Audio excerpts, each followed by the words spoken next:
क्या आपने कभी सोचा है कि मेमोरी कार्ड्स हमेशा 2 जीबी, 4 जीबी या फिर 8 जीबी ऐसे डबल के मैनर में क्यों होते हैं? मतलब कि मेमोरी कार्ड्स जो है वो 6 जीबी, 7 जीबी या 11-12 जीबी ऐसे क्यों नहीं बनाते? तो ये पीछे का जो लॉजिक है इस वीडियो में आज हम वही सीखेंगे। तो वीडियो को बिल्कुल भी स्किप मत करना और एकदम ध्यान से देखना ताकि आपको समझ में आए कि मेमोरीज का जो मैनर है वो डबल के मैनर में क्यों होता है। देखो, डिजिटल सिस्टम जो है इसमें डिजिट्स का इस्तेमाल होता है, वो भी सिर्फ 2, यानी कि बाइनरी सिस्टम जो है यहाँ पर इस्तेमाल होता है। बाइनरी डिजिट्स, इन दो नाम को मिलाकर एक नाम बनाया गया है बिट्स। बिट्स जो होते हैं उनको स्टोर करने के लिए जो सर्किट इस्तेमाल होता है उसे फ्लिप फ्लॉप कहते हैं। फ्लिप फ्लॉप या फिर लैच, दोनों में डिफरेंस है लेकिन दोनों का काम एक ही है, मेमोरी स्टोर करना, यानी कि डिजिटल बिट्स को स्टोर करना। तो यहाँ तक हमने जान लिया कि हमको जो बिट्स को स्टोर करना है तो हम फ्लिप फ्लॉप का सर्किट इस्तेमाल करेंगे। समझो अगर मुझे 2 बिट्स स्टोर करनी है तो मेरे पास 2 फ्लिप फ्लॉप का होना बहुत ज़रूरी है। मतलब 2 फ्लिप फ्लॉप है यानी कि मेरे पास 2 लोकेशंस है। तो 2 लोकेशंस के लिए मेरे पास एक डिजिट की लोकेशन का स्पेस है अभी, यानी कि मेरे पास एक डिजिट है जो कि 1 और 0 हो सकती है, यानी कि ये वाला फ्लिप फ्लॉप या फिर ये। इसका ये मतलब है कि मुझे 2 लोकेशंस रिक्वायरमेंट होंगी और जो बिट्स है उनको स्टोर करने के लिए।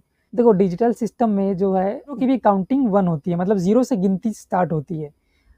मतलब अगर हम 10 तक गिनती गिनेंगे तो 0 से लेके 9 तक ही गिनेंगे और 0 को पकड़ेंगे, मतलब कि हमारे पास 10 नंबर हो जाएंगे। इस हिसाब से जो मेरा 0 और 1 है यहाँ पर ये 2 डिजिट्स हो गए, यानी कि ये लोकेशन 0 और 1 हो सकती थी, जिसके हिसाब से मेरे पास 2 लोकेशंस अवेलेबल हो जाएंगी। और डिजिटल सिस्टम में 8 बिट को 1 बाइट बोला जाता है। तो अगर मैं 1 बाइट स्टोर करना चाहूँगा फ्लिप फ्लॉप्स में तो इस हिसाब से मेरे पास कितनी बिट्स की लोकेशन होनी चाहिए? 3 बिट्स की। 3 बिट्स के जो कॉम्बिनेशन बनते हैं 0 से लेके 7 तक के कॉम्बिनेशन बनते हैं, ठीक है। तो अब मेरे पास जो है 8 लोकेशंस अवेलेबल हो गई, मतलब कि 8 फ्लिप फ्लॉप में बिट्स स्टोर करने के लिए मेरे पास जो है 8 नंबर की लोकेशंस जो है अवेलेबल हो गई। उसी हिसाब से अगर मेरे पास 2 बाइट स्टोर करना है, यानी कि 16 बिट स्टोर करना है, तो मुझे 16 फ्लिप फ्लॉप लगेंगे और 16 फ्लिप फ्लॉप की 16 लोकेशंस हो जाएंगी। तो इन 16 लोकेशंस को एक्सेस करने के लिए मेरे पास जो है 4 डिजिट की जो है लोकेशन लगेगी।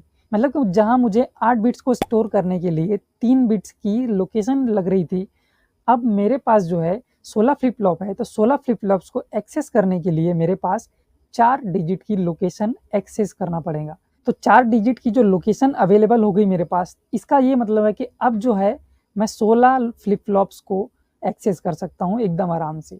तो यहाँ पर अगर आप ध्यान से देखेंगे तो जो डबल होने वाला कॉन्सेप्ट है यहाँ पर हमको दिखाई देगा कि जहाँ मैं पहले 3 डिजिट इस्तेमाल कर रहा था तो मैं 8 बिट को स्टोर कर सकता था।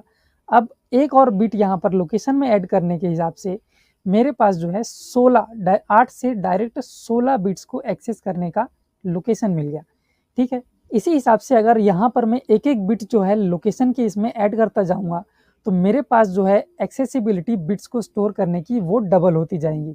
जैसे कि मैंने लोकेशन में एक और बिट ऐड किया तो अब 16 ना होकर मेरे पास 32 लोकेशंस अवेलेबल हो गई। मतलब कि पॉसिबल नंबर ऑफ कॉम्बिनेशन जो इन लोकेशन के लिए रिक्वायरमेंट है अब मेरे पास 32 हो जाएंगी।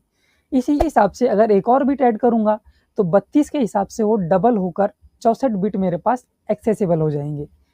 तो इस हिसाब से ही मैन्युफैक्चर किया जाता है, क्योंकि अगर एक बिट ऐड करेंगे तो हमारी जो लोकेशन की एक्सेसिबिलिटी हो जाएंगी वो डबल हो जाएंगी। तो जब डबल लोकेशंस हमारे पास अवेलेबल है तो क्यों ना डबल सर्किट भी बनाया जाए। यही मैन्युफैक्चरर्स का जो है मेन कंसर्न रहता है कि हमारे जो मेमोरी कार्ड्स हो वो डबल के मैनर में ही बनाई जाए। और कंपनीज द्वारा इंटरनेशनली इसी सिस्टम को एक्सेप्ट किया गया है ताकि चिप्स बनाने में आसान जाए और कस्टमर्स को भी ये समझने में आसानी हो कि पिछला वेरिएंट जो था मेमोरी कार्ड का वो कितना कम था और ये कितना ज़्यादा है, क्योंकि ये सीधे डबल के पैरामीटर में होंगे। उम्मीद करता हूँ कि आपको ये डबलिंग वाला कॉन्सेप्ट समझ में आया होगा। तो इसके बहुत सारे फ़ायदे हैं, जैसे कि कंपनीज़ को मैन्युफैक्चर करने के लिए बहुत कम जो है हार्डवेयर की ज़रूरत पड़ती है। जैसे कि इन्होंने स्टैंडर्ड्स बना के रखे हैं कि 4 जीबी के ही बनेंगे, 8 जीबी के ही बनेंगे। तो उनके जो हार्डवेयर है वो उतने ज़्यादा डाइवर्सिफाई नहीं करते वो लोग, या तो वो 4 जीबी का ही बनाते रहेंगे या फिर सीधे बनाएंगे तो 8 जीबी का, जिससे कि उनको कम खर्चा लगे 5-6 जीबी ये सब बनाने के चक्कर में ना पड़े। और ये बात तो हुई रोम की, यानी कि रीड ओनली मेमोरीज की। लेकिन वहीं पर रैम जो होती है, हमारे जो लैपटॉप मोबाइल इनमें जो रैम होती है वो कितनी भी होती है, हमने सबको देखा है, 3 GB 4 GB 6 GB 8 GB। देखो यहाँ पे कोई इनकी बंदिश नहीं है, रोम में भी बना सकते थे, लेकिन जो इंटरनेशनली सिस्टम जो एक्सेप्ट किया है वो यही एक्सेप्ट किया है कि इनको डबलिंग वाला कॉन्सेप्ट ज़्यादा ठीक लगा। लेकिन रैम के चक्कर में क्यों ऐसा है, क्योंकि रैम बनाना कॉस्टली होता है, मतलब कि इसकी पूरी जो बिट्स होती है, मेमोरी की बिट्स, इनको हमको रैंडमली एक्सेस करना होता है, तो इनके सर्किट बनाने का जो कॉस्ट है कंपनीज को ज़्यादा लगता है as compared to ROM memories. ठीक, रोम और रैम के बीच में डिफरेंस जो है हम किसी और वीडियो में डिटेल में डिस्कस करेंगे। फिलहाल इस वीडियो में इतना ही। उम्मीद करता हूँ कि आपको ये डबलिंग वाला कॉन्सेप्ट पसंद आया हो और समझ में आया हो। तो अगर वीडियो पसंद आया हो तो वीडियो को लाइक ज़रूर करना और चैनल को सब्सक्राइब ज़रूर करना। मिलते हैं नेक्स्ट वीडियो में।